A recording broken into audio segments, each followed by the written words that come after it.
نحمده ونصلي على رسوله الكريم اما بعد فاعوذ بالله من الشيطان الرجيم بسم الله الرحمن الرحيم رب اشرح لي صدري ويسر لي امري واحلل عقدة من لساني يفقهوا قولي۔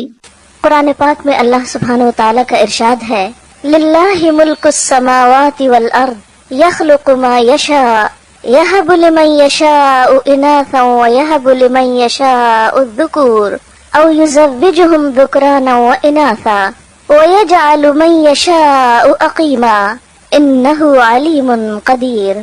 اللہ زمین اور آسمانوں کی بادشاہی کا مالک ہے، جو کچھ چاہتا ہے پیدا کرتا ہے، جسے چاہتا ہے لڑکیاں دیتا ہے، جسے چاہتا ہے لڑکے دیتا ہے، جسے چاہتا ہے لڑکے اور لڑکیاں ملا جلا کر دیتا ہے، اور جسے چاہتا ہے بانجھ کر دیتا ہے، یعنی اولاد سے محروم کر دیتا ہے۔ وہ سب کچھ جانتا ہے اور ہر چیز پر قادر ہے۔ سورۃ الشورى کی آیت نمبر 49 اور 50 میں نے آپ کے سامنے پڑھی ہے۔ اس آیت سے پتہ چلتا ہے کہ اولاد کا ملنا انسان کے لیے سراسر اللہ کا انعام ہے، اللہ تعالیٰ کی قدرت ہے، اس کا فیصلہ ہے، جس کو جو چاہے دے اور جس سے چاہے وہ روک لے۔ اولاد انسان کے لیے خوشیوں کا باعث ہوتی ہے، انسان کی آنکھوں کی ٹھنڈک ہوتی ہے، انسان کے بڑھاپے کا سہارا ہوتی ہے، انسان کی تنہائیوں میں، انسان کے غموں میں اس کی غمخوار ہوتی ہے۔ قرآن پاک میں اولاد کی نعمت کو آنکھوں کی ٹھنڈک ہونے کے لیے ایک خوبصورت دعا سکھائی گئی ہے، ربنا ہب لنا من ازواجنا وذریاتنا قرۃ اعین وجعلنا للمتقین اماما۔ اے ہمارے رب، ہمیں اپنی بیویوں اور اپنی اولاد سے آنکھوں کی ٹھنڈک دے اور ہمیں پرہیزگار لوگوں کا امام بنا دے۔ تو گویا اولاد اسی صورت میں ایک نعمت ہے جب اولاد آنکھوں کی ٹھنڈک ہے، انسان کی اطاعت گزار ہے، فرما بردار ہے، والدین کے لیے خوشی کا سبب ہے۔ اولاد نہ صرف یہ کہ اس دنیا میں انسان کے لیے باعث راحت ہے، بلکہ انسان کے مرنے کے بعد بھی اس کی نیکیوں میں اضافے کا سبب ہے۔ سورۃ یاسین میں اللہ سبحانہ وتعالی فرماتے ہیں انا نحن نحیی الموتى ونکتب ما قدموا وآثارهم وکل شیء احصیناہ فی امام مبین۔ بے شک ہم مردوں کو ضرور زندہ کریں گے اور ہم لکھ رہے ہیں جو کچھ وہ آگے بھیجتے ہیں اور جو وہ اپنے پیچھے آثار چھوڑ رہے ہیں، اور ہر چیز کو ہم نے ایک کھلی کتاب میں لکھ رکھا ہے۔ تو انسان اپنی زندگی میں جو کچھ کرتا ہے، اپنے ہاتھوں جو کما کے آگے بھیجتا ہے، اس کا بدلہ بھی کل قیامت کے دن پائے گا، اور اس کے علاوہ انسان اپنے پیچھے جو نشان یا آثار چھوڑتا ہے، کل قیامت کے دن جا کر ان آثار کا بدلہ بھی پائے گا۔ اپنے پیچھے چھوڑے جانے والے آثار میں سب سے بڑا اثر یا سب سے بڑا نشان خود انسان کی اولاد ہے۔ ایک حدیث میں آتا ہے رسول اللہ صلی اللہ علیہ وسلم نے فرمایا جب انسان فوت ہو جاتا ہے تو اس کا اپنا نامہ اعمال بند ہو جاتا ہے، یعنی اب خود عمل کرنے کے قابل نہیں رہتا۔ 3 چیزیں ایسی ہیں جو اس کے بعد بھی باقی رہتی ہیں، ان میں نمبر 1 نیک اولاد ہے، یعنی انسان خود عمل نہیں کر سکتا، لیکن نیک اولاد جو اچھے کام کرتی ہے وہ مرنے کے بعد بھی والدین کو فائدہ دیتے ہیں، خصوصاً ان کی دعا۔ تو فرمایا نیک اولاد جو اپنے والدین کے لیے دعائیں کرتی ہے۔ نمبر 2 صدقہ جاریہ، یعنی اچھے کاموں میں مال کا خرچ کرنا جو مرنے کے بعد بھی انسانیت کی بھلائی اور فلاح کے لیے منصوبے جاری رہیں، یعنی ان منصوبوں میں خرچ کرنا جو انسانیت کی فلاح و بہبود کے ہوں اور انسان کے مرنے کے بعد بھی جن کا سلسلہ جاری رہے۔ اور نمبر 3 وہ علم جس سے فائدہ اٹھایا جائے، یعنی دوسرے انسانوں کی زندگی میں جو روشنی لائے۔ اللہ سبحانہ وتعالی نے ہم سب کو تاکید کی ہے کہ ہم صرف اپنے آج کے لیے کام نہیں کریں، اپنے کل کے لیے بھی کریں۔ ہم صرف اپنی ذات پر توجہ نہ دیں، اپنی اولاد کو بھی قابل توجہ سمجھیں۔ ہمارے لیے صرف ہمارے اپنے اعمال ہی نہیں، ہماری اولاد کے اعمال بھی ہمارے حق میں یہ خلاف حجت بن سکتے ہیں۔ جہاں اولاد انسان کے لیے نیکیوں میں اضافے کا سبب ہے، وہاں قیامت کے دن بعض اولاد دشمن کا کردار ادا کرے گی۔ اولاد کو قرآن میں دشمن بھی بتایا گیا ہے کہ ان من ازواجکم و اولادکم فتنہ، تمہاری اولاد اور تمہارا مال جو ہے وہ تمہارے لیے فتنہ ہے۔ ان من ازواجکم و اولادکم عدو لکم، تمہاری اولاد اور تمہاری بیویوں میں سے بعض تمہارے دشمن بھی ہو سکتے ہیں۔ حدیث میں آتا ہے کہ قیامت کے دن ایک انسان آئے گا جس نے بہت نیکیاں کی ہوں گی، لیکن اس کو بتایا جائے گا کہ اس کی اولاد اس کی نیکیاں کھا گئی، جس طرح دنیا میں انسان کی اولاد کی خامیاں یا بدعمالیاں یا بد کرداریاں والدین کی عزت پر بٹا لگانے والی ہوتی ہیں، اسی طرح قیامت کے دن بھی بعض لوگوں کی اولاد ان کے لیے وبال جان ہوگی۔ تو والدین اور اولاد کا باہم تعلق ایسا ہے جسے آپ ختم نہیں کر سکتے، کاٹ نہیں سکتے۔ یہ خون کا رشتہ ایسا رشتہ ہے کہ جسے اگر بظاہر آپ آنکھ بھی کر دیں تو وہ آپ اپنے سے الگ نہیں کر سکتے، نظروں سے دور کر کے بھی دل سے دور نہیں کر سکتے۔ تو انسان کی خیر اور بھلائی اسی میں ہے کہ وہ اپنی اولاد کو اپنی زندگی کی سب سے بڑی دولت سمجھے، سب سے بڑی نعمت سمجھے، کیونکہ اولاد جیسی نعمت انسان خرید نہیں سکتا، ادھار نہیں لے سکتا، کہیں سے مانگ کے نہیں لا سکتا۔ بسا اوقات لوگ اڈاپٹ کرتے ہیں لیکن اس میں اپنی اولاد جیسی تو بات ہی نہیں ہوتی، وہ جذبات اور وہ احساسات ہی نہیں ہوتے، وہ تعلق بنتا ہی نہیں جو خون کے رشتوں کے ساتھ ہوتا ہے۔ اس لیے اللہ سبحانہ وتعالیٰ فرماتے ہیں وَلْتَنظُرْ نَفْسٌ مَّا قَدَّمَتْ لِغَدٍ، ہر شخص کو دیکھنا چاہیے کہ اس نے اپنے کل کے لیے کیا کیا ہے، اپنے کل کے لیے کیسے عمل کیے ہیں، یعنی خود اپنے اعمال کی شکل میں بھی اور اپنی اولاد کی شکل میں بھی۔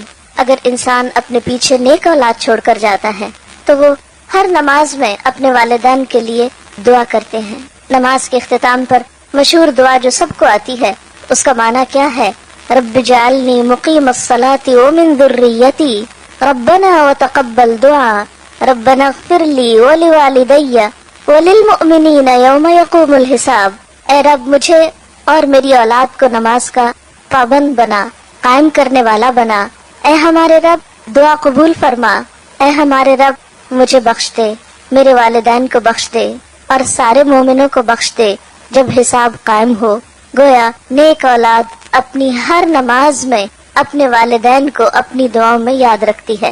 اگر شعوری طور پر یاد کر کے دعا کرنا بھول بھی جائے تو نماز کی پابندی کی صورت میں ہر نماز کے آخر میں زبان سے دعا نکلتی ہی ہے، اس کے بغیر تو نماز مکمل ہی نہیں ہوتی۔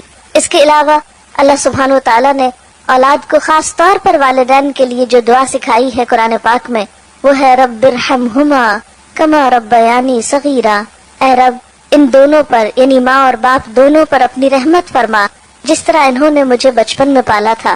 گویا اسلام میں اولاد کی یہ ذمہ داری ہے کہ وہ والدین کے ساتھ اچھا سلوک کرے، حسن سلوک کرے، اور اسی حسن سلوک میں سے ہے کہ وہ والدین کی جہاں خدمت کرے وہاں ان کے لیے دعائیں بھی کرے، ان کے ساتھ اچھا معاملہ بھی کرے۔ اسی طرح ایک اور حدیث سے ہمیں پتہ چلتا ہے کہ ایک شخص جب فوت ہو جاتا ہے تو برزخ میں اس کا درجہ بلند کیا جاتا ہے۔ وہ پوچھتا ہے کہ یا رب یہ میرے درجے کی بلندی کیسے ہوئی؟ تو اسے بتایا جاتا ہے کہ تمہارے بعد تمہاری اولاد جو دعا کر رہی ہے تمہارے لیے، اس کی وجہ سے یہاں تمہارا درجہ بلند ہو رہا ہے۔ تو والدین کی دعائیں اولاد کے لیے اور اولاد کی دعائیں والدین کے لیے قبول ہوتی ہیں، لیکن یاد رکھیے کہ یہ سب کچھ انسان کو اسی وقت نصیب ہو سکتا ہے جب انسان اپنی ذمہ داری پوری کرے۔ یعنی اگر ہم اپنی اولاد کی تربیت کے لیے کوشش کریں گے، اس کے لیے محنت کریں گے، دعائیں مانگیں گے، اس چیز پر توجہ دیں گے تو انشاءاللہ اولاد بھی اچھی ثابت ہوگی۔ ہاں، بہت کم ایسا بھی ہوتا ہے کہ والدین اپنا فرض پوری طرح ادا کرتے ہیں لیکن اولاد معاشرے یا ماحول کے اثر سے والدین کا حق ادا نہیں کرتی۔ تو ہم دیکھتے ہیں کہ دنیا کے جتنے بھی نیک لوگ گزرے ہیں انہوں نے صرف اپنی نیکی کی فکر نہیں کی بلکہ اپنے ساتھ اپنی اولاد کی نیکی کی بھی فکر کی ہے، اور خاص طور پر مرتے وقت انہیں یہ فکر کم تھا کہ ہماری اولاد کھائے گی کہاں سے، رہے گی کہاں پر، یہ فکر زیادہ تھا کہ ہماری اولاد ہمارے بعد کام کیسے کرے گی۔ اور اس میں ہم دیکھتے ہیں حضرت ابراہیم اور حضرت یعقوب علیہ السلام کی مثال، وَوَصَّى بِهَا إِبْرَاهِيمُ بَنِيهِ وَيَعْقُوبُ يَا بُنَيَّ إِنَّ اللَّهَ اصْطَفَى لَكُمُ الدِّينَ فَلَا تَمُوتُنَّ إِلَّا وَأَنْتُمْ مُسْلِمُونَ۔ ابراہیم علیہ السلام نے اور یعقوب علیہ السلام نے اپنے بچوں کو وصیت کی۔ وصیت کہتے ہیں مرنے سے پہلے انسان اپنی اولاد کے حق میں کچھ تاکیدیں کر جائے۔ انہوں نے اپنی اولاد کو کیا وصیت کی کہ اے میرے بچوں، اللہ نے تمہارے لیے اس دین کو چن لیا تو تمہیں موت ہرگز نہ آئے مگر یہ کہ تم مسلمان ہو، یعنی ہمارے بعد تم حالت اسلام پر ہی زندہ رہنا۔ اسی طرح پھر فرمایا ام کنتم شہداء اذ حضر یعقوب الموت، کیا تم اس وقت حاضر تھے جب یعقوب علیہ السلام کو موت آئی، اذ قال لبنیہ، جب انہوں نے اپنے بچوں سے کہا ما تعبدون من بعدی، میرے بعد کس کی عبادت کرو گے؟ قالوا نعبد الہک و الہ آبائک ابراہیم و اسماعیل و اسحاق الہ واحدا ونحن له مسلمون، کہ ہم تیرے الہ، تیرے باپ دادا ابراہیم، اسماعیل اور اسحاق علیہ السلام کے الہ کی عبادت کریں گے جو ایک ہی الہ ہے، اور ہم سب اسی کے فرما بردار اور اسی کے تابع دار ہیں۔ اسی طرح ہم دیکھتے ہیں کہ لقمان نے اپنے بچے کو وصیت کی اور اس نے اپنے بچے کو عمدہ اخلاق سکھائے، جس کا ذکر ہمیں قرآن پاک میں بھی ملتا ہے۔ ان کے بارے میں آتا ہے وَلَقَدْ آتَيْنَا لُقْمَانَ الْحِكْمَةَ أَنِ اشْكُرْ لِلَّهِ، اور آگے جا کر وہ اپنے بچے کو بہت ساری نصیحتیں کرتے ہیں، جس میں وہ اپنے بچے کی اچھی اخلاقی حالت یعنی عبادات کے ساتھ ساتھ اسے اچھا اخلاق بھی سکھاتے ہیں، جس میں خصوصی طور پر تکبر سے بچنے کے لیے کہتے ہیں اور لوگوں سے اچھی طرح بات کرنے کے لیے کہتے ہیں، اور آواز کی طرف بھی توجہ دلاتے ہیں کہ دیکھو بہت چیخ چلا کے بات نہ کرنا، کیونکہ سب سے ناپسندیدہ آواز گدھے کی آواز ہوتی ہے، لوگوں سے منہ موڑ کے بات نہ کرنا، اور اسی طرح کی اور بہت سی نصیحتیں۔ اسی طرح ہم دیکھتے ہیں کہ حضرت زکریا علیہ السلام اپنے اولاد کے لیے دعا کرتے ہیں، اور خصوصاً جب ان کے پاس ابھی اولاد نہیں بھی تو وہ اس کی پیدائش سے پہلے دعا کرتے ہیں کہ رب ہب لی من الصالحین۔ حضرت اسماعیل علیہ السلام کے بارے میں آتا ہے کہ کان یأمر اہلہ بالصلاۃ والزکاۃ، کہ وہ اپنے گھر والوں کو نماز اور زکوٰۃ کا حکم دیتے تھے۔ تو اس سے پتہ چلتا ہے کہ جتنے بھی اللہ والے گزرے ہیں اور انبیاء ان میں سر فہرست ہیں، انہوں نے اپنی اولاد کی نیکی، اچھے اخلاق اور اچھے کردار کی ہمیشہ فکر کی، اور اس کی انہیں تلقین بھی کرتے رہے، جہاں وہ خود ان کے لیے ایک عملی نمونہ تھے، ایک اچھی مثال تھے، وہاں اس کے ساتھ ساتھ انہوں نے اس کی خاص طور پر فکر بھی کی۔ اور یاد رکھیے کہ اچھی تربیت اولاد کا حق ہے۔ والدین اپنی اولاد کے لیے جو کچھ بھی کماتے ہیں، جو کچھ بھی چھوڑتے ہیں، جو بھی فکر کرتے ہیں، ان میں سب سے بہترین تحفہ جو ماں باپ اپنے بچوں کو دے سکتے ہیں وہ اچھی تربیت کا تحفہ ہے۔ رسول اللہ صلی اللہ علیہ وسلم نے فرمایا، کوئی والد اپنی اولاد کو اس سے بڑھ کر تحفہ نہیں دے سکتا جتنا بہترین تحفہ اچھا ادب اور اچھا اخلاق ہے۔ یعنی ماں باپ اولاد کو جو سب سے خوبصورت گفٹ یا بہترین تحفہ دے سکتے ہیں وہ اچھا ادب اور اچھا اخلاق ہے، کیونکہ اولاد کا اچھا سلوک اور اچھا برتاؤ سب سے بڑھ کر والدین ہی کی خوشی کا سبب ہوتا ہے۔ کیونکہ اگر آپ اولاد کو اچھا اخلاق سکھاتے ہیں تو وہ اچھا اخلاق سب سے پہلے خود آپ ہی کے کام آئے گا، کیونکہ سب سے قریبی رشتہ تو آپ ہی کا ہے ان کے ساتھ۔ اور اسی طرح سب سے بڑا غم اور سب سے بڑا دکھ اور سب سے بڑی تکلیف اگر انسان کی زندگی میں کوئی ہو سکتی ہے تو وہ اولاد ہی کی ہو سکتی ہے۔ اس لیے اگر اولاد اچھی ہے تو انسان کے لیے ہر طرف خوشیاں ہی خوشیاں ہیں، خواہ اس کے پاس کھانے کو بہت نہ بھی ہو یا اس کے پاس بہت بڑی جائیداد نہ بھی ہو، لیکن اولاد کی فرما برداری، اولاد کی خدمت، اولاد کا اچھا سلوک والدین کے لیے بے پناہ خوشیوں اور راحت کا سبب ہوتا ہے۔ ایک اور روایت میں آتا ہے، یعنی رسول اللہ صلی اللہ علیہ وسلم نے فرمایا کہ آدمی کے لیے کسی کو خیرات میں ڈھیر سارا مال دینے سے بہتر ہے کہ اپنے بیٹے کی اچھی تربیت کرے اور اس کو نیک عادتیں سکھانے میں روپیہ خرچ کرے۔ یعنی حتیٰ کہ مال خرچ کرنے میں بھی انسان کو راہ بتائی گئی کہ بہترین جگہ جہاں انسان اپنا مال خرچ کر سکتا ہے وہ اولاد کی تربیت ہے۔ اس میں ہمیں ایک مشہور واقعہ تاریخ کا ملتا ہے ربیعہ الرائی کا۔ ان کے والد نے شادی کی اور ابھی ربیعہ اپنے والدہ کے پیٹ میں ہی تھے کہ باپ کو کہیں جانا پڑ گیا۔ اس دور میں مسلمانوں کی جو حکومت تھی وہ دور دور تک پھیلی ہوئی تھی۔ نبی صلی اللہ علیہ وسلم کی وفات کے تقریباً 1 سال کے اندر مسلمان مشرق و مغرب کے مالک ہو گئے تھے، اور ان کی مہم میں ایک طرف افریقہ کی طرف جاری تھی، دوسری طرف چین کی سرحدوں کو چھو رہی تھی۔ تو ایسے میں جو فوجیں اتنی دور دور جاتی تو وہ سال ہر سال تک واپس نہ آ سکتی تھی۔ تو ربیعہ کے والد بھی کئی سال کے بعد جب پلٹے تو اپنی بیوی کو جو مال دے کر گئے تھے تو اس کا حساب مانگا اس سے۔ تو کہنے لگی کہ ابھی تم مسجد سے ہو کر آؤ پھر مجھ سے حساب کرنا، کیونکہ ایک اچھی خاصی رقم وہ چھوڑ کر گئے تھے۔ تو دیکھا واپس آئے تو کچھ بھی باقی نہیں، پوچھا کہ کہاں ہیں پیسے، تو اس نے کہا کہ ابھی ذرا تم مسجد سے ہو کر آؤ۔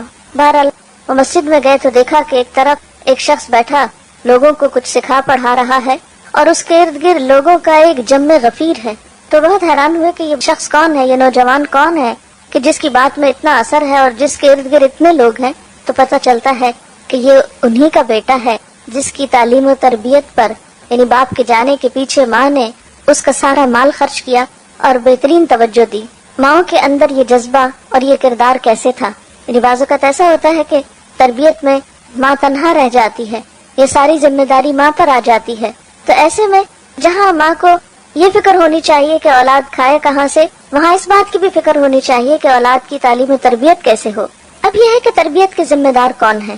اس میں یاد رکھیے کہ صرف ماں نہیں، باپ بھی ہے، دونوں ہیں. لیکن چونکہ ابتدا میں بچہ ماں کے ساتھ وقت زیادہ گزارتا ہے، اس لیے obviously ماں کی ذمہ داری کچھ زیادہ بنتی ہے. ورنہ نبی صلی اللہ علیہ وسلم نے فرمایا کلکم رائن وکلکم مسئول عن رعیتہ، تم میں سے ہر شخص نگران ہے، ذمہ دار ہے، رسپانسبل ہے، اور ہر شخص سے اس کی رعایا کے بارے میں، یعنی جو اس کے ماتحت لوگ ہیں، جو اس کے ساتھ ہیں، ان کے بارے میں اس سے سوال کیا جائے گا. اور اس میں خصوصاً عورت کو بھی مینشن کیا گیا وَالْمَرْأَةُ رَاعِيَةٌ فِي بَيْتِ زَوْجِهَا وَمَسْئُولَةٌ عَنْهَا، اور عورت اپنے شوہر کے گھر میں نگران ہے اور اس سے اس کے بارے میں سوال کیا جائے گا. اور گھر میں سب سے قیمتی ترین چیز جو ہے وہ عورت کے یا ایک شخص کے بچے ہی ہو سکتے ہیں. یعنی گھر کی قیمتی ترین چیزوں میں سب سے قیمتی چیز انسان کی اولاد ہے. اب ہم یہاں یہ دیکھیں گے کہ پھر والدین اپنی اولاد کی تربیت کب شروع کریں اور تربیت کس موقع سے ہونی چاہیے، یعنی کب سے شروع ہونی چاہیے. تو بات یہ ہے کہ تربیت دنیا میں آنے سے پہلے سے شروع ہو جانی چاہیے. یعنی اولاد کی کیئر اور اولاد کو اچھے اخلاق اور اچھے کردار سکھانے کے لیے یہ نہیں کہ جب بچے بڑے ہو جائیں اور شروع میں ہم یہ کہتے رہیں کہ ابھی تو بچے چھوٹے ہیں، جب بڑے ہوں گے تو دیکھا جائے گا. نہیں، بچپن سے ہی، یعنی ان کی پیدائش سے پہلے ہی اس بات کی فکر کرنی چاہیے. اور پیدائش کے وقت تو ہر بچہ معصوم ہوتا ہے، جیسے حدیث میں آتا ہے کہ ہر بچہ فطرت پر پیدا ہوتا ہے. یہ اس کے ماں باپ ہوتے ہیں جو اس کو یہودی یا عیسائی یا کچھ اور بنا دیتے ہیں. اب ایک بچہ جو بالکل پاک صاف اور معصوم ہے، ایک صاف کتاب کی طرح ہے، اس کو آپ کیا بناتے ہیں یہ آپ پر ڈیپینڈ کرتا ہے کہ آپ اس کی تربیت کس طرح کرتے ہیں. جیسا کہ پہلے میں نے عرض کیا کہ تربیت کا آغاز یا تربیت کی ابتدا جو ہے وہ پیدائش سے پہلے ہونی چاہیے. لہٰذا ہم دیکھیں گے کہ دوران حمل، یعنی ایک بچے کی ولادت سے پہلے ماں کو کیسا کردار ادا کرنا چاہیے. اور اس بات کی جو تحقیق ہے کہ ولادت سے پہلے ہی بچے کے اوپر ماں کے جذبات اور احساسات اور اس کے رویے کے اثرات پڑنا شروع ہو جاتے ہیں، یہ معروف بات ہے اور ایک ثابت شدہ حقیقت ہے. ایک بزرگ کے پاس کوئی خاتون گئی یہ پوچھنے کے لیے کہ میں اپنے بچے کی تربیت کیسے کروں. تو انہوں نے پوچھا کہ بچے کی عمر کیا ہے. جب عورت نے بتایا تو کہا کہ تربیت کی عمر تو گزر چکی، اس لیے کہ تربیت تو پیدائش سے پہلے شروع ہوتی ہے. کیونکہ بعض جگہوں پر آتا ہے کہ 3 سال میں بچے کی ابتدائی شخصیت مکمل ہو جاتی ہے، بعض جگہوں پر 5 سال کا ذکر آتا ہے، بعض 7 سال کہتے ہیں. یعنی بچہ اپنی عمر کے ابتدائی حصے میں جو کچھ جذب کر جاتا ہے وہ بعد کی زندگی میں اتنا نہیں کرتا. اگر یہ نہیں کہ وہ وقت ختم ہو جاتا ہے، بڑے ہو کر تربیت ہو نہیں سکتی، لیکن اہم ترین وقت جو ہے وہ پیدائش سے پہلے اور پیدائش سے بعد کا ہے. پیدائش سے پہلے یا دوران حمل جو ہے اس میں ماں کے جو بھی احساسات اور جذبات ہوتے ہیں وہ بچے پر براہ راست اثر انداز ہوتے ہیں. کیونکہ بچہ اپنی غذا لینے میں، اپنے تمام چیزوں میں مکمل طور پر ماں پر انحصار کر رہا ہوتا ہے. جب ماں کے خون سے وہ غذا لے رہا ہوتا ہے اور خون انسان کے سارے جسم میں گردش کرتا ہے، تو جو انسان کی سوچیں ہوتی ہیں یا غم یا غصہ یا خوشی یا اطمینان یا پریشانی کی جو بھی کیفیت ہوتی ہے وہ اس خون کے ساتھ بچے تک بھی منتقل ہو رہی ہوتی. اسی طرح جب بچے کی نشو و نما ایک خاص حد تک پہنچ جاتی ہے اور وہ سننے لگتا ہے، حتیٰ کہ یہاں تک کہا جاتا ہے کہ بیرونی آوازیں تک اس کو پہنچتی ہیں اور وہ ان آوازوں اور بیرونی ماحول کے اثرات بھی قبول کر رہا ہوتا ہے. اور اس کا باقاعدہ تجربہ کیا گیا کہ بچوں کو مختلف آوازیں سنائی گئی پریگننسی کے دوران، اور پیدائش کے بعد بچے ان آوازوں سے مانوس تھے. لہٰذا جب وہ روتے تو ان کو وہی مخصوص آواز سنائی جاتی تو خاموش ہو جاتے، جیسے کسی خاص میوزک کی آواز یا کسی خاص ماحول کی جو اثرات ہیں.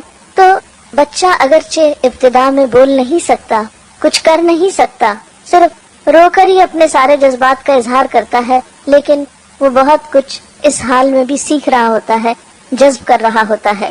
اس میں سب سے پہلی اور بنیادی چیز جو ہے وہ نیک اولاد کی دعا ہے. یعنی پیدائش سے پہلے کثرت سے اولاد کی نیکی اور اچھے اخلاق کی دعائیں مانگنی چاہیے. یہ دعائیں ہمیں قرآن پاک سے ملتی ہیں. مثلا رب ہب لی من الصالحین، اے اللہ مجھے نیک اولاد عطا کر.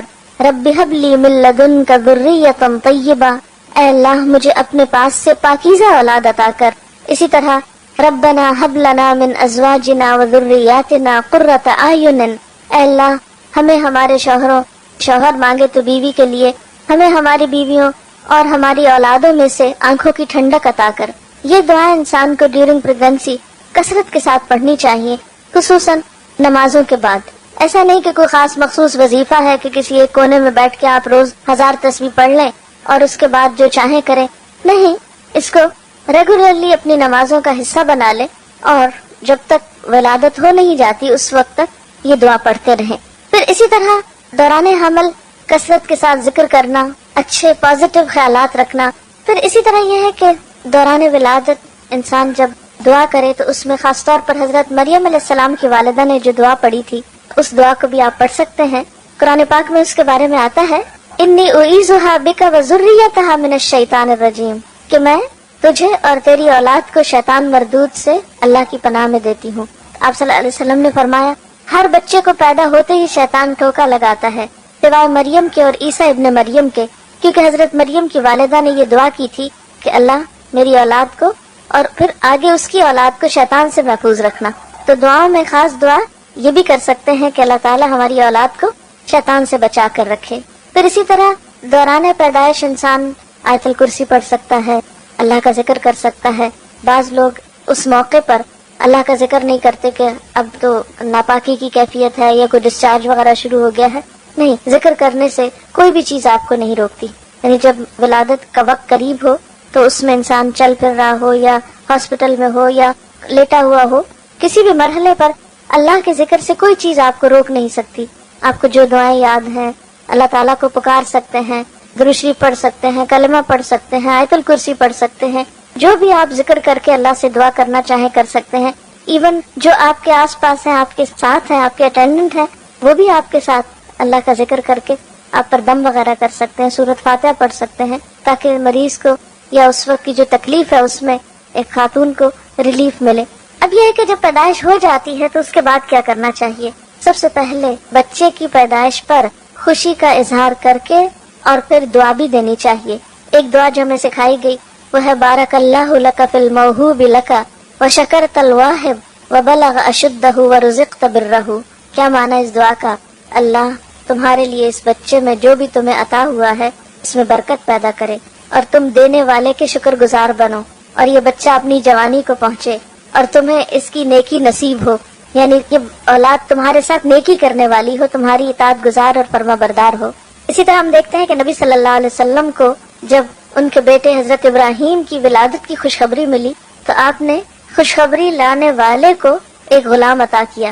آج کل ہمارے یہاں بھی رواج ہے نا کہ جو خوشخبری لے کر آتا ہے اس کو کچھ دیا جاتا ہے. بعض اوقات مثلاً کوئی نرس پیغام لے کر آتی ہے یا ڈاکٹر لے کر آتی ہے تو آپ کچھ نہ کچھ خوشی سے اس کو دیتے ہیں. تو یہ بھی ایک مسنون طریقہ ہے، اس کو اپنے پر بوجھ نہیں سمجھنا چاہیے. تو نبی صلی اللہ علیہ وسلم نے اتنا بڑا تحفہ ایک آنے والے کو دیا. اس طرح آپ کو یاد ہوگا کہ عربوں کے ہاں یہ عام رواج بھی تھا اور آپ صلی اللہ علیہ وسلم نے اس رواج کو ختم نہیں کیا. جیسے آپ کی پیدائش پر ابو لہب جو آپ کا چچا تھا، سویبہ جو لونڈی تھی، اس نے جب خبر دی آپ صلی اللہ علیہ وسلم کی پیدائش کی تو اس نے اشارے سے اس کو کہا کہ جاؤ تم آزاد ہو. یعنی اس غلام عورت کو آزاد کر دیا اس خوشی میں کہ اس نے بھتیجے کی پیدائش کی خوشخبری سنائی تھی. تو اس موقع پر خوشی کا اظہار کرنا، خوشی میں خواہ آپ مٹھائی کھلائیں، خواہ آپ کسی کو کوئی تحفہ دیں، کوئی ہدیہ دیں، کچھ بھی کریں، ایسا کرنا کوئی خلاف اسلام نہیں ہے یا کوئی لوکل رسم نہیں ہے. نہیں، اللہ کی نعمت کا ایک اظہار ہے اور انسان اپنی حیثیت کے مطابق جو بھی کرے. ہاں، نمائش کے لیے نہیں کرنا چاہیے، دکھاوے کے لیے یا اپنی حیثیت سے بڑھ کے خود پہ بوجھ نہیں ڈالنا چاہیے. لیکن اگر انسان کچھ بھی خوشی کا اظہار کسی بھی طریقے سے کرنا چاہتا ہے تو اس کی اجازت ہے. پھر اس کے بعد پہلی چیز بچے کے کان میں اذان دینا ہے. یعنی پیدائش ہوگی، اس کو نہلایا دھلایا، اس کو تیار کیا اور اس کے بعد کان میں اذان دی. طبرانی کی روایت میں آتا ہے کہ حضرت حسین رضی اللہ تعالیٰ عنہ کی جب ولادت ہوئی تو آپ نے ان کے ایک کان میں اذان دی اور دوسرے میں اقامت. اذان دینے میں کیا حکمت ہے کہ بچہ دنیا میں آ کر سب سے پہلے اللہ کا نام سنے. اب دیکھیں کہ جب انسان فوت ہوتا ہے نا تو اس کی نماز جنازہ پڑھی جاتی، تو انسان کے آنے پر اذان دی جاتی ہے اور جانے پر اس کی نماز پڑھی جاتی ہے. اور انسان کی زندگی ایسے ہی ہے جیسے اذان اور نماز کے بیچ کا وقفہ. یعنی کل قیامت کے دن انسان کو ایسے ہی پتہ چلے گا کہ چند لمحے دنیا میں گزار کر آیا ہوں. پھر اسی طرح یہ ہے کہ اللہ کی عظمت اور اللہ کی محبت بچے کے دل میں بیٹھتی ہے. پھر اسی طرح بچے کو جو پہلی غذا دی جاتی ہے اس کو تحنیک کہا جاتا ہے. کہتے ہیں کہ جو انسان بھی بچے کو پہلی غذا دیتا ہے، اب تو فوراً ماں کے دودھ پہ ڈال دیتے ہیں یا کوئی بھی چیز دی جاتی ہے. تو چونکہ بچہ بالکل ایک نیو بورن جو ہوتا ہے وہ فریش اور ہر طرح کے اثرات قبول کر رہا ہوتا ہے، بالکل ایک معصوم سی چیز ہوتی ہے. تو جو انسان بچے کو پہلی غذا دیتا ہے تو اس انسان کی جو شخصیت ہوتی ہے وہ بھی اس کے ہاتھ سے جو ریز نکلتی ہیں اس کے جسم سے وہ بچے میں منتقل ہوتی ہیں. اس لیے آپ صلی اللہ علیہ وسلم کے پاس بچے پیدائش کے بعد لائے جاتے تھے اور آپ ان کو، جسے ہماری زبان میں گھٹی دینا کہتے ہیں، اور گھٹی سے مراد کو خاص دوا یا کاڑھا نہیں ہے، یا کچھ تھوڑا سا شہد بھی ہو سکتا ہے یا چبائی ہوئی کھجور بھی ہو سکتی ہے، لیکن ایسے شخص کی ہو جس کا اخلاق اور کردار جو ہے معروف ہو، کیونکہ بچے کی ابتدائی زندگی میں وہ چیز بھی اس کی شخصیت کا حصہ بننے والی ہے. اس میں ہم دیکھتے ہیں حضرت اسما فرماتی ہیں کہ عبداللہ بن زبیر جب پیدا ہوئے ان کے بیٹے تو میں نے ان کو آپ کی گود میں دے دیا. آپ نے خرما منگوایا، یعنی خشک کھجور منگوائی، اس کو چبا کر اپنے لعاب کے ساتھ ان کے منہ میں لگا دیا. عموماً تالو میں ہلکا سا لگا دیتے ہیں، ایسا نہ ہو کہ جو بچے کے گلے میں پھنس جائے یا اتنا بڑا ٹکڑا نہ ڈال دیا جائے، بالکل معمولی سا جتنا بچے کی لینے کی سکت ہو اس کے مطابق. لیکن یہ بھی ایک طرح کی رسم ہوتی ہے اور یہ سمجھے کہ اسلامی رسم ہے. حضرت عائشہ کا بیان ہے کہ آپ کے ہاں بچے لائے جاتے، آپ ان کے لیے تہنیک کرتے اور ساتھ دعا دیتے. تو جو شخص بھی بچے کو پہلی غذا دے رہا ہے اور اس کے ساتھ ساتھ بچے کو وہ دعا بھی دے. امام احمد بن حنبل کے ہاں بچے کی پیدائش ہوئی تو انہوں نے ایک نیک خاتون کے پاس اپنے بچے کو بھیجا جن کا نام ام علی تھا، اور ان سے اپنے بچے کی تہنیک کروائی. اسے بھی پتہ چلتا ہے کہ مرد کے علاوہ عورت بھی یہ کر سکتی ہے، یعنی یہ صرف مرد ہی نہیں کہ کوئی بہت بزرگ ہوں یا اللہ والے ہوں، گھر میں کوئی خاتون بھی ہو سکتی ہیں کوئی اچھے اخلاق اور کردار کی کہ جس کا آپ چاہیں کہ بچے کے اندر اس کی شخصیت کا بھی اثر جائے. پھر اس کے بعد یہ ہے کہ بچے کو دودھ پلانا بچے کا حق ہے، یعنی پہلی غذا کے بعد آپ اس کو نارملی سک کروا سکتے ہیں، خواہ دودھ نہ بھی ہو جو کچھ بھی ہو اس میں، لیکن بچے کی ماں کے ساتھ ایک اٹیچمنٹ ہوتی ہے. 9 مہینے وہ ماں کے پیٹ میں رہا ہے، بالکل ایک دم سے ہٹا کے اس کو فیڈرز پہ ڈال دینا بچے کے ساتھ بہت بڑی زیادتی ہے اور ایک جذباتی دھچکا بھی ہے. لہٰذا ماں کو چاہیے کہ وہ اس کو دودھ بھی پلائے. قرآن پاک میں اللہ تعالیٰ کا حکم ہے والوالدات یرضعن اولادہن حولین کاملین، مائیں اپنے بچوں کو 2 پورے سال دودھ پلائیں. یہ اس کے لیے حکم ہے لمن اراد ان یتم الرضاع، کہ جو بچے کے دودھ پلانے کا ارادہ رکھتا ہو. ہاں عربوں میں رواج یہ تھا کہ بعض اوقات خود نہیں مائیں دودھ پلاتی تھی، دایا کو دے دیا جاتا، جو شہر سے باہر بادیہ میں عورتیں بچوں کو لے جاتی. مخصوص قبیلے ہوتے تھے جو بچوں کو پالا کرتے تھے، جن کی عورتیں خود صحت مند تھی، تو صحت مند عورتوں سے بچوں کو دودھ پلوایا جاتا اور بچے کی نشو و نما ایک کھلی آب و ہوا میں کی جاتی. وہ ان کا ایک کلچر تھا. ہمارے لیے ضروری نہیں کہ ہم بھی ایسے کوئی طریقہ اختیار کریں، لیکن بہرحال رضاعت جو ہے یا دودھ کا پلانا جو ہے یہ بچے کا حق ہے. اور اس میں ہم دیکھتے ہیں کہ اس میں بہت سے اس کے طبی فائدے بھی بتائے جاتے ہیں، ماں کے لیے بھی فائدہ مند، بچے کے لیے. لیکن سب سے بڑی بات یہ ہے کہ بچے اور ماں کا ایک قلبی تعلق اور ایک ریلیشن شپ ڈیولپ ہوتا ہے، ایک قربت آتی ہے، ایک انڈرسٹینڈنگ ڈیولپ ہوتی ہے. یعنی ماں جب دودھ پلا رہی ہوتی ہے، وہ آدھا گھنٹہ پلا رہی ہے جتنی دیر، تو وہ ایک کلوزنس کا بھی احساس ہوتا ہے. اور پھر دوبارہ ماں کے سینے میں جو خیالات ہیں، افکار ہیں، اچھی پازیٹیو سوچیں ہیں، وہ بھی دودھ کے ساتھ وہ بچے کے اندر ایک طرح سے منتقل کر رہی ہوتی ہے.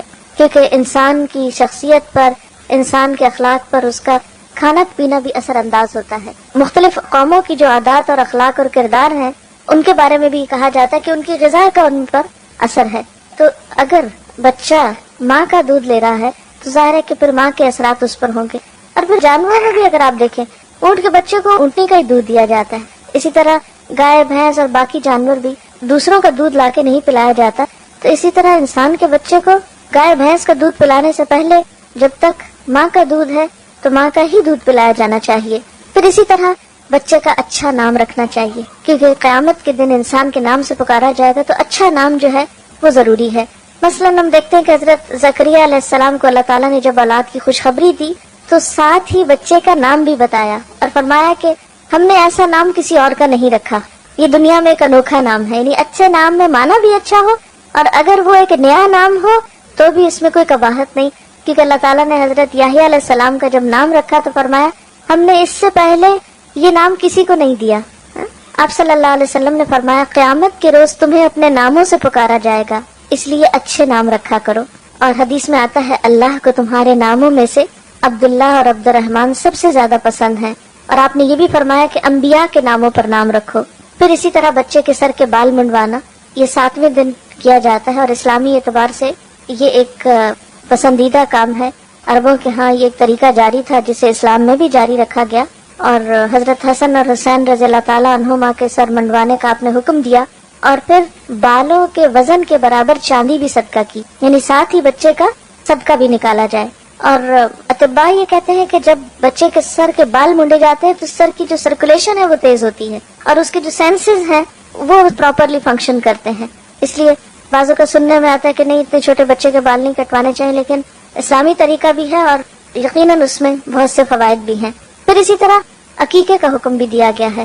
عقیقے کا اصل تو 7واں دن ہے، لیکن اگر انسان بعد میں بھی کر لے تو کوئی حرج نہیں، کوئی فرض کے درجے میں نہیں کہ 7ویں دن میں ہی ہو. اگر انسان کسی بھی وقت کر لیتا ہے تو وہ ہو جاتا ہے. اور اس میں لڑکے کی طرف سے 2 بکرے اور لڑکی کی طرف سے 1، اور یہ کسی ڈسکریمنیشن کی وجہ سے نہیں. آپ دیکھیں کہ جو عرب لڑکی کو زندہ دفن کر دیتے تھے، اگر اس کی طرف سے 2 بکرے دینے ہوتے تو ان کے لیے اور زیادہ مشکل بات تھی، اس لیے ان پر بوجھ نہیں ڈالا گیا، انسانی نفسیات کی رعایت کی گئی ہے. آپ صلی اللہ علیہ وسلم نے عقیقے کے بارے میں فرمایا کہ لڑکا اپنے عقیقے کے ساتھ گروی ہے، جو 7ویں دن اس کی طرف سے ذبح کیا جائے گا اور اس کا نام رکھا جائے گا اور سر کے بال اتارے جائیں گے. یعنی یہ تینوں کام 7ویں دن کرنا مسنون ہے، اگرچہ آگے پیچھے بھی کیا جا سکتا ہے. عقیقے کے ساتھ گروی ہونے کا مطلب یہ کہ ایک طرح سے بندھا ہوا ہے، جب اس کی طرف سے یہ صدقہ ہو جاتا ہے تو گویا وہ ایک بندھن سے آزاد ہو جاتا ہے. پھر اسی طرح لڑکے کا ختنہ کرانا جو ہے یہ بھی مسنون ہے، یعنی اسلامی سنت ہے. آپ صلی اللہ علیہ وسلم نے فرمایا 5 چیزیں فطرت میں داخل ہیں: ختنہ کرنا، زیر ناف بال صاف کرنا، مونچھیں منڈوانا، ناخن تراشنا اور بغل کے بال اکھاڑنا. یعنی یہ ایک فطرت کا طریقہ ہے جو ہر جگہ پر رائج ہے، اور زائد بالوں کو اور جسم کو صاف رکھنا جو ہے یہ اسلامی لحاظ سے پسندیدہ ہے. اور اس میں خاص طور پر ختنہ، کیونکہ اس میں حکمت یہ ہے کہ ایسی جگہ پر ایسی رطوبات اور جراثیم وغیرہ جمع ہو جاتے ہیں جو انسان کے لیے انفیکشن کا سبب ہوتے ہیں، تو زائد سکن کو کاٹ دینا یا اتار دینا جو ہے وہ صحت کے لیے بہترین ہے. پھر اسی طرح بچہ جو بڑا ہوتا ہے پھر بولنا سیکھتا ہے، پھر اور بہت سی اس کی ایکٹیویٹیز شروع ہوتی ہیں. آپ نے دیکھا ہوگا کہ چند مہینے کے بعد بچہ شروع کر دیتا ہے، تو اس سے فالتو اور بیکار قسم کی باتیں کرنے کی بجائے اور صرف ہیلو بیبی سکھانے کی بجائے اللہ کا لفظ سکھائیں اور لا الہ الا اللہ کا. تو پہلا کلام اگر بچے کی زبان پر اللہ کا نام ہوگا انشاءاللہ تو اللہ تعالیٰ کا مقرب بھی ہو جائے گا کسی دن، اور ایک بنیاد اچھی پڑ جائے گی. آپ دیکھیے کہ بچے کی تربیت ایسے ہی ہے جیسے آپ ایک بیج ڈالتے ہیں زمین میں. جب اس کی ایک چھوٹی سی کمپل نکلتی ہے تو آپ اس کی کیئر کرتے ہیں، روشنی، اس کے پانی، اس کے ماحول، اس کو گرمی سردی سے بچا کر اس کی کیئر کرتے ہیں. اور مالی اس وقت تک اس کی نگہداشت کرتا ہے اس پودے کی جب تک کہ وہ پودا پوری طرح مضبوط نہیں ہو جاتا. اور پھر بھی آپ نے دیکھا ہوگا کہ جس باغ کے اندر کیئر کرنے والا مالی موجود ہو اس باغ کے پودوں کا رنگ ہی کچھ اور ہوتا ہے. اس کا فرق آپ یوں سمجھ سکتے ہیں جیسے ایک جنگل ہوتا ہے اور ایک باغ ہوتا ہے. ایک وہ باغ ہوتا ہے جو خود لگایا جاتا ہے، اور ایک جنگل ہے جو خود بخود اگ جاتا ہے. تو وہ بچے جن کی تربیت نہیں ہوتی، جن کی تراش خراش نہیں ہوتی، وہ ایک جنگل کی طرح بڑھتے ہیں. اور اسی طرح وہ بچے جن کی تراش خراش ہوتی ہے، تربیت ہوتی ہے، وہ ایک بہترین مالی کے لگائے ہوئے باغ کی طرح ہوتے ہیں جو ایک ایک پودے کا خیال رکھتا ہے اور اس میں زرد پتے بھی نکالتا ہے اور اس کی ٹرمنگ بھی کرتا ہے، اس کی شاخوں کو فالتو بکھرنے اور پھیلنے سے بھی بچاتا ہے اور خاص شیپ دیتا ہے. اس کو ایک ایک چیز کی فکر ہوتی ہے. تو بالکل تربیت کا عمل بھی ایک طرح سے ایک مالی کے عمل سے ملتا جلتا عمل ہے. اور پھر ہم دیکھتے ہیں کہ بچوں کی تربیت میں یہ نہیں کہ ہم نے شروع میں چند ایک یہ ریچولز کر دیے اور ہم فارغ ہو گئے. نہیں، وہ تو زندگی بھر کا ساتھ ہے. جب تک بھی بچہ آپ کے ساتھ ہے آپ یہ کام کرتے چلے جائیں گے. پہلی چیز جو اب اگلے مرحلے پہ شروع ہوتی ہے وہ بولنا ہے. نبی صلی اللہ علیہ وسلم کا طریقہ کیا تھا؟ آپ نے فرمایا کہ جب تمہاری اولاد بولنے لگے تو اس کو لا الہ الا اللہ سکھا دو، پھر مت پرواہ کرو کہ کب مرے، اور جب دودھ کے دانت گر جائیں تو نماز کا حکم دو، یعنی 7 سال کی عمر میں. اسی طرح حدیث میں یہ بھی آتا ہے کہ آپ کے خاندان میں جب کسی بچے کی زبان کھل جاتی تو آپ اس کو سورۃ الفرقان کی دوسری آیت سکھاتے. وہ آیت ہے الذی لہ ملک السماوات والارض ولم یتخذ ولدا ولم یکن لہ شریک فی الملک وخلق کل شیء فقدرہ تقدیرا. وہ خدا جو آسمان اور زمین کی بادشاہی کا مالک ہے، جس نے کسی کو بیٹا نہیں بنایا، جس کے ساتھ بادشاہی میں کوئی شریک نہیں ہے، جس نے ہر چیز کی تخلیق کی اور پھر اس کی موضوع تقدیر مقرر فرمائی. تو نبی صلی اللہ علیہ وسلم اپنے خاندان کے بچوں کو جب بولنے پہ آ جاتے تو سب سے پہلی آیت یہ حفظ کروایا کرتے تھے. پھر اسی طرح ہم دیکھتے ہیں کہ تربیت کے کچھ اور بھی رہنما اصول ہیں. مثلا بچوں کے ساتھ محبت اور شفقت کے ساتھ پیش آنا. آپ صلی اللہ علیہ وسلم نے فرمایا وہ ہم میں سے نہیں جو بچوں کے ساتھ شفقت نہیں کرتا، بچوں کے ساتھ رحمت سے پیش نہیں آتا، اور جو ہمارے بڑوں کی عزت نہیں کرتا۔ ابتدائی سالوں میں خاص طور پر بچے کے ساتھ محبت اور شفقت کا سلوک کرنا چاہیے۔ اس میں خصوصاً میں ماؤں سے یہ کہنا چاہوں گی کہ بچے بعض اوقات تنگ کرتے ہیں، مثلا چھوٹے بچے جب دانت نکال رہے ہوتے ہیں تو ماؤں کے جسم کو چبانا شروع کر دیتے ہیں، یا بعض اوقات بال کھینچتے ہیں، یا بعض اوقات روتے ہیں، تنگ کرتے ہیں، سر مارتے ہیں، بہت سی تکلیفیں دیتے ہیں بچے بچپن میں بھی۔ ایسے تمام مواقع پر صبر سے کام لینا اور خوشی کے ساتھ اور خندہ پیشانی کے ساتھ ان چیزوں کو برداشت کرنا ضروری ہے۔ بعض مائیں بے حوصلہ ہو کر بچے کو چھوٹی سی عمر میں مارنے لگتی ہیں، بعض اوقات ہاتھ دباتی ہیں، بعض اوقات دھکا دے دیتی ہیں، بعض اوقات چیخنے لگتی ہیں۔ یہ چیزیں بچے کی تربیت پر ایک نیگیٹو اثر ڈالتی ہیں، ان سے پرہیز کرنا چاہیے۔ دیکھیں ماں کے 3 درجے کیوں زیادہ ہیں؟ اسی وجہ سے کہ ماں تکلیفیں زیادہ اٹھاتی ہے تربیت میں اور اس کی اپ برنگنگ میں۔ آپ صلی اللہ علیہ وسلم ہمیشہ بچوں کے ساتھ پیار اور محبت کا برتاؤ کرتے تھے، اور حضرت حسن کے بارے میں آتا ہے کہ ان کو پیار سے جب اٹھاتے تو اپنی زبان کی سرخی نکال کے دکھاتے۔ یعنی بعض اوقات ہم بچوں سے لاڈ کرتے ہیں نا، تب آپ دیکھیں آپ اللہ کے پیغمبر ہیں، اتنا بڑا مقام اور مرتبہ ہے، تو بعض اوقات گھر کے بزرگ بہت ایک مصنوعی سا رویہ بچوں کے ساتھ رکھتے ہیں بزرگی کا، کہ نہیں بس ایک روب کے ساتھ بچے کے ساتھ بات کریں۔ نہیں، اللہ کے رسول صلی اللہ علیہ وسلم سے بڑھ کر بڑا مرتبہ کس کا ہو سکتا ہے؟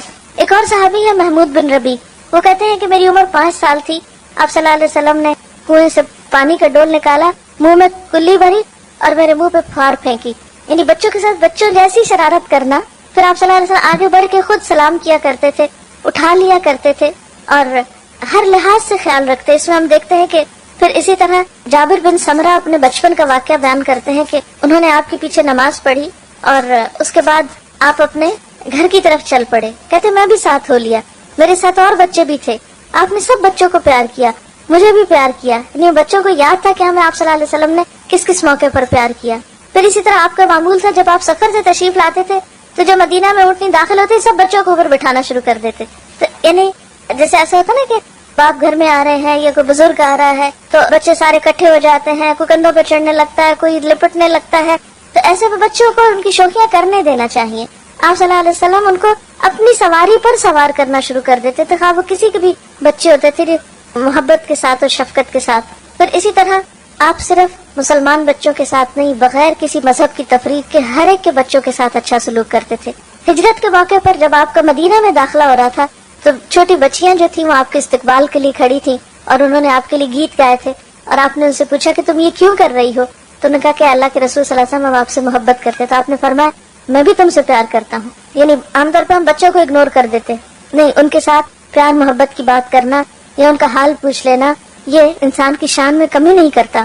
اور سب سے بہترین چیز بچوں کو پھر اچھا اخلاق سکھانا ہے، اور خاص طور پر چاہے لڑکا ہو یا لڑکی ہو ان میں فرق نہ کریں۔ آپ نے فرمایا خاص طور پر کچھ دینے کے معاملے میں بچوں میں فرق نہ کرو، اس سے ان کی شخصیت پر منفی اثرات پڑتے ہیں، اور خصوصاً ابتدائی زندگی میں پہلے 7 سال تو زیادہ سے زیادہ شفقت اور محبت ہی کا سلوک کرنا چاہیے۔ اقرا بن حابس کے بارے میں آتا ہے کہ وہ آپ صلی اللہ علیہ وسلم کے پاس آئے اور آپ اس وقت حضرت حسن کو گود میں بٹھا کر پیار کر رہے تھے، تو اقرا کو دیکھ کر بہت تعجب ہوا، بولے اے اللہ کے رسول صلی اللہ علیہ وسلم آپ بھی بچوں کو پیار کرتے ہیں؟ کیونکہ ان کے ہاں کیا تھا کہ جو شخص جتنا روب والا ہو وہ بچوں کو بس صرف ٹیڑھی آنکھ سے ہی دیکھے اور ڈرائے رکھے اور اٹھائے نہیں۔ بچوں کو اٹھانا شاید کوئی کمزوری کی علامت ہے، اور کہنے لگا کہ میرے تو 10 بچے ہیں لیکن میں نے کبھی کسی کو بھی پیار نہیں کیا۔ آپ نے فرمایا اگر اللہ نے تمہارے دل سے رحمت و شفقت چھین لی ہے تو میں کیا کر سکتا ہوں؟ یعنی بچوں کو پیار نہ کرنا سنگ دل ہونے کی علامت ہے، اور بچوں کے ساتھ شفقت و محبت سے پیش آنا رحم دلی کی علامت ہے۔ پھر اسی طرح بچوں کو اچھا اخلاق سکھانا، نبی صلی اللہ علیہ وسلم نے فرمایا اپنی اولاد کی عزت کرو، یعنی بچوں کی بھی بے عزتی نہیں کرنی چاہیے، ان کو تان و تشنی نہیں کرنی چاہیے، ان کو برے ناموں سے نہیں پکارنا چاہیے، ان کا مذاق نہیں اڑانا چاہیے، بلکہ اس کے برعکس بچوں کے ساتھ بھی عزت کا معاملہ کرنا چاہیے، کیونکہ ان کی بھی عزت نفس ہوتی ہے۔ اگر بار بار مجروح ہوگی تو ماں باپ کے دشمن ہو جائیں گے۔ ان کے آداب بہتر بناؤ، اس لیے کہ تمہاری اولاد تمہارے لیے اللہ کا ہدیہ ہے، یعنی اولاد ایک طرح سے تحفہ ہے تمہارے لیے، لہٰذا اس تحفے کی قدردانی کرو۔ پھر اسی طرح اگر 1 سے زائد بچے ہوں تو بچوں کے درمیان مساوات کرنے کا حکم دیا۔ آپ صلی اللہ علیہ وسلم نے فرمایا سووا بین اولادکم فی العطیہ لو کنت مفضلا احدا لفضلت النساء، تم بچوں کو کچھ دینے میں برابری کرو، اگر میں کسی کو زیادہ دے سکتا تو بیٹیوں کو زیادہ دیتا۔ لیکن یہ ہے کہ بیٹے ہوں یا بیٹیاں، جب بھی ان کے لیے کچھ خریدیں یا جب بھی ان کو کچھ دینے لگیں تو سب کے ساتھ برابری کریں۔ بعض اوقات ایسا ہوتا ہے کہ کوئی ایک بچہ اپنی فرما برداری، اچھے اخلاق کی وجہ سے والدین کا زیادہ پسندیدہ ہو جاتا ہے، یا چھوٹا بچہ جو ہوتا ہے وہ عموماً ماں باپ کو زیادہ پیار ہوتا ہے، یا بعض اوقات بڑا بچہ جو ہوتا ہے وہ زیادہ توجہ لے جاتا ہے۔ لیکن اپنے دلی جذبات اور اپنی توجہ کو ایک طرف رکھتے ہوئے دینے دلانے کے معاملے میں برابری کرنی چاہیے۔ محبت میں تو بسا اوقات برابری نہیں ہو سکتی، کیونکہ انسان کے جذبات ہر ایک کے لیے مختلف ہوتے ہیں اور وہ انسان کے بس کی بات بھی نہیں ہوتی، لیکن اس کا اظہار کرنے میں بھی اعتدال سے کام لینا چاہیے، کیونکہ بعض اوقات ماں باپ ایک بچے کی تعریف دوسرے بچے کے سامنے اتنی زیادہ کرتے کہ دوسرے بچے احساس کمتری میں مبتلا ہو جاتے ہیں، یا یہ کہ وہ ماں باپ سے دور ہونے لگتے ہیں کہ ماں باپ کو ہم سے تو محبت ہے ہی نہیں۔ ایسا نہیں کرنا چاہیے، سب بچوں سے یکساں سلوک کرنا چاہیے، اور اگر کوئی بچہ بدتمیز بھی ہو یا اس کے اندر کوئی ایسی چیز بھی ہو تو صبر کے ساتھ درگزر کرنا چاہیے اور اس کو دوسروں سے زیادہ توجہ دینی چاہیے، حتیٰ کہ وہ اور زیادہ قریب آ جائے اور اعتماد کرنے لگے ماں باپ پر۔ پھر اسی طرح بچوں کی تعلیم و تربیت کا اہتمام کرنا، حضرت عمر فرماتے ہیں کہ والد پر اولاد کے حقوق میں سے یہ بھی ہے کہ انہیں لکھنا پڑھنا سکھائے اور انہیں حلال خوراک مہیا کرے، یعنی تربیت میں ایک اہم چیز حلال خوراک یعنی حلال کھلانا ہے، کیونکہ بچوں کو اگر حرام پر پالیں گے تو وہ والدین ہی کے نافرمان ہوں گے، کیونکہ اگر آپ اللہ کی نافرمانی کر رہے ہیں تو آپ کے بچے آپ کے فرما بردار کیسے ہوں؟ اگر آپ ان کو لقمہ حلال نہیں دے رہے، لقمہ حرام دے رہے ہیں، تو ان کے اندر پھر خدا کی محبت کیسے پیدا ہو؟ پھر محض تعلیم اور محض تربیت اور محض درس کچھ نہیں کریں گے جب تک کہ رزق حلال کی طرف توجہ نہ کریں۔ پھر اسی طرح لڑکوں کے ساتھ ساتھ لڑکیوں کی بھی تربیت، نبی صلی اللہ علیہ وسلم نے فرمایا جس شخص نے 3 لڑکیوں یا 3 بہنوں کی سرپرستی کی، تعلیم و تہذیب سکھائی، ان کے ساتھ رحم کا سلوک کیا، یہاں تک کہ اللہ ان کو بے نیاز کر دے، یعنی ان کی شادی وغیرہ جو اپنے گھروں میں چلی جائیں، تو ایسے شخص کے لیے اللہ نے جنت واجب فرما دی۔ یعنی بیٹوں کی تربیت بھی، لیکن بیٹیوں کی تربیت خوش دلی سے کرنا اور ان کو اپنے لیے بوجھ نہ سمجھنا۔ جیسے عام طور پہ ہم نے دیکھا کہ بچیاں جب جوان ہوتی ہیں، ذرا سی رشتے کی بات ہو رونے لگتی ہیں، ہم آپ پہ بوجھ ہے نا، تو یہ احساس نہیں ہونے دینا چاہیے بچیوں کو کہ وہ ہم پر بوجھ ہیں۔ خوش دلی کے ساتھ، محبت کے ساتھ جب تک رشتہ نہ آئے ان کی کیئر کرنا، خیال رکھنا، بہتر طریقے سے ان کی پرورش کرنا اور ان کی ضروریات کا خوش دلی سے خیال رکھنا، یہ سب کچھ نیکی میں شمار ہوتا ہے۔ حتیٰ کہ وہ مال جو انسان اپنی اولاد پر خرچ کرتا ہے اس کا اجر و ثواب کہیں زیادہ ہے بنسبت اس کے کہ جو کسی اور پر انسان خرچ کرتا ہے۔ اور تربیت میں ایک خاص چیز جو ہے، یا ایک چیز اگر آپ یاد رکھ سکیں تو انشاءاللہ اس سے بچوں کی نفسیات کو سمجھنے اور ان کے ساتھ معاملہ کرنے میں بہت سہولت ہو جائے گی۔ اس میں ایک مشہور مقولہ یہ ہے کہ والدین اپنے بچے کے ساتھ پہلے 7 سال کھیلیں، یعنی ان کے کھیل میں شریک ہو یا ان کو کھیلنے دیں، اگلے 7 سال اسے نظم و ضبط سکھائیں، ڈسپلن سکھائیں، یعنی پھر سختی بھی کر سکتے ہیں، پھر اگلے 7 سال اس کے دوست بنے رہیں، یعنی گویا جب بچہ 14 سال کا ہو جائے تو اس کے ساتھ دوستوں والا معاملہ کریں، اعتماد میں لیں۔ عموماً بچیاں والدین کو کچھ بتاتے ہوئے گھبراتی ہیں، تو اگر بچیوں کے ساتھ یا والد کی بچوں کے ساتھ دوستی ہوگی تو وہ اپنی باتیں آ کے شیئر کریں گے، اور اگلے 7 سال پھر آزاد چھوڑ دیں، 21 سال کے ہو جائیں تو پھر ان کو بہت روک ٹوک نہیں کریں۔ اور وہی وقت ہوتا ہے جب شادی ہوتی ہے، تو شادی کے بعد پھر بچوں کے معاملات میں انٹرفیئر کرنا اور ان کو پریشرائز کرنا، اب یہ کرو اب وہ کرو، نہیں، اب چھوڑ دیں، اب ان کو اپنی زندگی بسر کرنے دیں۔ اب جہاں تک پہلے 7 سال کا تعلق ہے تو اس میں بچوں کو آپ بہت زیادہ چیزوں کا پابند نہیں کریں، تھوڑا بہت پڑھنا لکھنا سیکھیں، شروع کریں، لیکن بہت بوجھ نہیں ڈالیں۔ لیکن جب 7 سال کا ہو جائے تو پھر نماز کے لیے کہنا شروع کریں، 10 سال تک نماز کی عادت ڈالیں، اور اگر ایک کے بعد ایک نماز سکھائیں، مثلاً ایک نماز، اور پھر اس میں بھی آپ ساتھ لے کے کھڑے ہوں، اکیلے حکم نہ دیں جاؤ نماز پڑھ لو، یہ بہت سختی نہیں کریں۔ 10 سال کی عمر تک نماز میں بھی سختی سے روکا گیا ہے، اور اس کا یہ مطلب نہیں کہ پھر پڑھنے کوئی نہ کہیں یا ڈسپلن نہ سکھائیں، نہیں، ڈسپلن تو سکھائیں گے۔ 3 سال آپ کو لگیں گے، 10 سال کی عمر تک انشاءاللہ ایک کے بعد ایک، مثلا 6 مہینے میں ایک نماز کی عادت ڈالیں، لیکن جس نماز کی عادت ڈالیں پھر وہ چھوڑنے نہ دیں، اس کا خاص دھیان رکھیں، واچ کریں کہ وہ بچہ مس نہ کرے، کیونکہ اگر ایک دن بھی وہ نہیں پڑھتا تو اس کا مطلب یہ ہے کہ اس کو یہ سمجھ آ جائے گی کہ پڑھے یا نہ پڑھے بات برابر ہے۔ 1 سے شروع کریں، 2 پہ لائیں، 2 سے 3 پہ، 3 سے 4 پہ، 4 سے 5 پہ۔ 10 سال کی عمر تک اگر فجر کے وقت نہیں بھی اٹھتا تو جس وقت اٹھے اس وقت نماز پڑھوا دیں۔ پھر اس کے بعد اگر شروع میں صرف فرض نماز کا کہیں، اور پھر جو جو بڑا ہوتا جائے پھر سنت بھی ساتھ، اور جب بالغ ہو جائیں پھر ایسی تعلیم و تربیت کا اہتمام کریں کہ بچے کے دل میں اللہ کی محبت بھی پیدا ہو چکی ہو، رسول اللہ صلی اللہ علیہ وسلم کی محبت بھی ہو، بڑوں کا ادب اور احترام بھی ہو، اور اس کے ساتھ ساتھ اپنے واجبات اور اپنی ذمہ داریوں کو بھی نبھانے کا طریقہ ان کو آ چکا ہو. جیسے بچوں کے ساتھ پہلے 7 سال کھیلنے کی بات ابھی ہوئی، نبی صلی اللہ علیہ وسلم حضرت حسن اور حسین رضی اللہ تعالی عنہما کے ساتھ کس طرح کا معاملہ کرتے تھے. حدیث میں آتا ہے کہ جب آپ نماز پڑھ رہے ہوتے تھے تو یہ دونوں آپ کی پیٹھ پہ چڑھ جاتے. آپ اس وقت تک سجدے سے سر نہ اٹھاتے تھے جب تک وہ خود نہ اتر جاتے، یعنی کہ ہاتھ مار کے گرا دیتے یا کوئی اور پکڑنے آ جاتا، اوہ دیکھو اللہ کے رسول صلی اللہ علیہ وسلم نماز پڑھے، پکڑو ان کو، چھینو ان کو.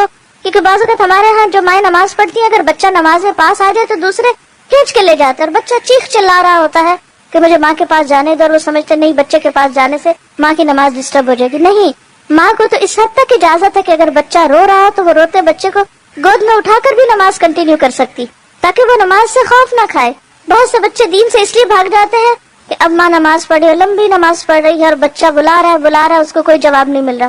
اب وہ قرآن پڑھ رہی ہے تو پڑھ رہی ہے، بچہ بلا رہا ہے، رو رہا ہے، اس کو بھوک لگی ہے یا اس کو ٹوائلٹ جانا ہے یا کچھ اور، ماں اٹھ نہیں رہی، یا وہ اپنی دوستوں میں بیٹھی اور باتیں کیے جا رہی ہے، ٹیلی فون کال آ گئی ہے، 15 منٹ آدھا گھنٹہ اس کا ٹیلی فون پہ جا رہا ہے اور بچہ رو رو کے وہیں قدموں میں سو گیا.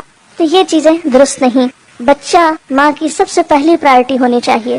اور پھر نبی صلی اللہ علیہ وسلم سے بڑھ کر کس کی عبادت ہو سکتی ہے، کس کی نماز میں اس سے بڑھ کر خشوع و خضوع ہو سکتا ہے. لیکن آپ نماز کے سجدے سے سر نہ اٹھاتے تھے جب تک بچے خود نہ اٹھ جاتے. بعض اوقات کسی بچے کے رونے کی آواز آتی تو آپ نماز مختصر کر دیتے تھے، لمبی نماز نہیں پڑھاتے تھے، یعنی جماعت کے ساتھ.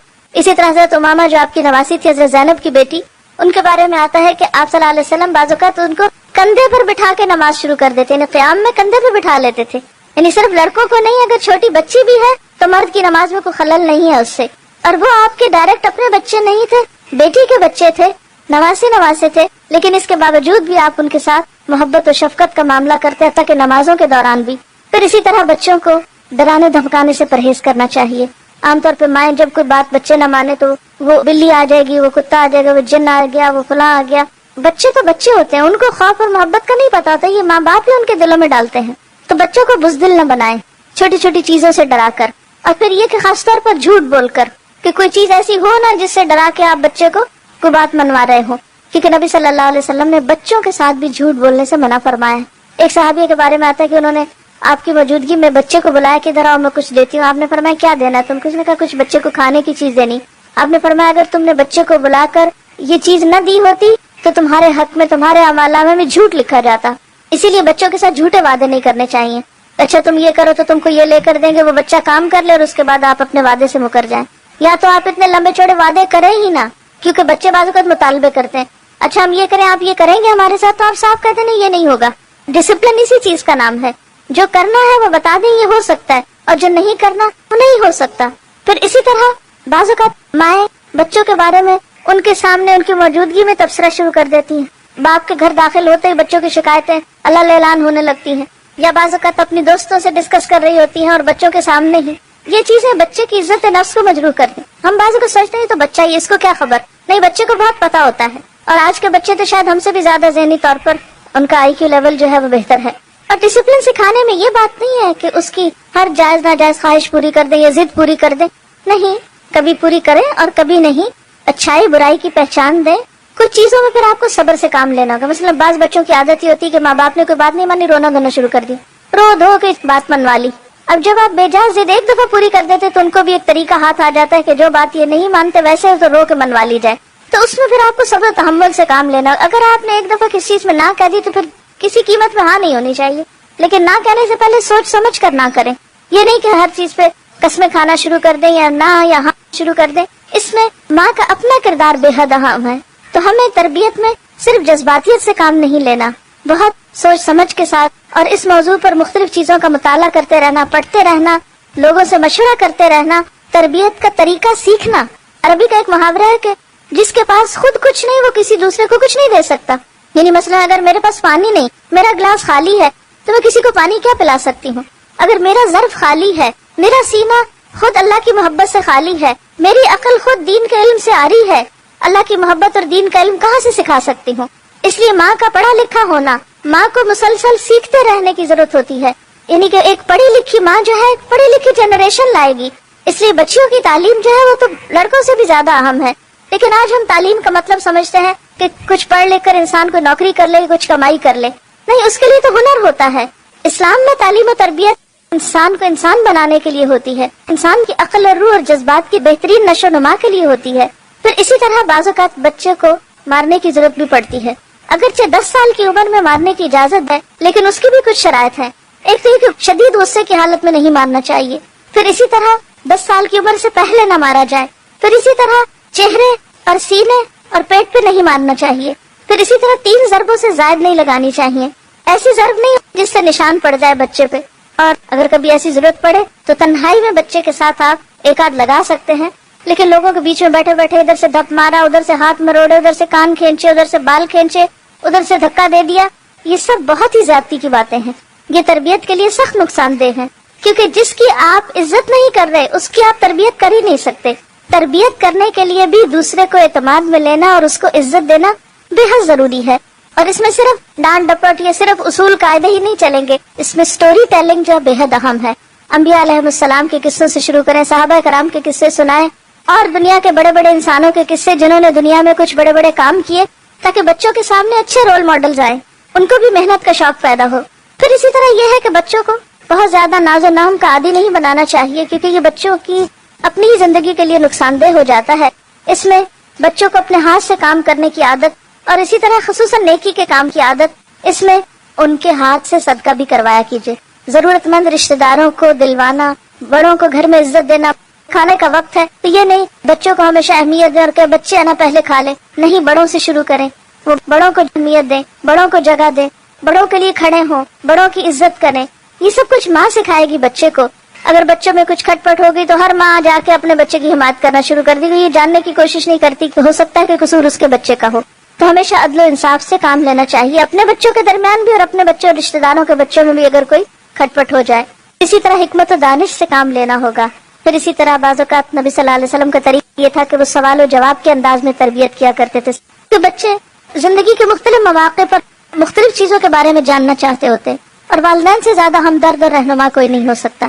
لیکن اگر کسی وقت آپ سمجھیں کہ آپ اپنے بچے کے ساتھ بہتر کمیونیکیشن نہیں کر سکتے، آپ کسی اچھے انسان کی بھی مدد لے سکتے ہیں کہ جو آپ کے بچے کے ساتھ اچھی کمیونیکیشن کر سکے۔ عام طور پر پہلے جب فیملی سسٹم ہوتے تھے یا خاندانی نظام مضبوط تھا تو ہم نے دیکھا ہوگا کہ بچوں کی تربیت صرف ماں نہیں کرتی تھی، دادی کا بھی حصہ ہوتا تھا، نانا نانی کا بھی حصہ ہوتا تھا۔ آپ کو اپنے بچپن یاد ہوں گے جو خواتین ہیں بڑی، کہ بعض اوقات باقاعدہ پلان کے تحت آپ رشتہ داروں کے گھر جاتے تھے، وہ آپ کے گھر چھٹیاں گزارنے آتے تھے، اور اس طرح خاندان قریب آتے تھے۔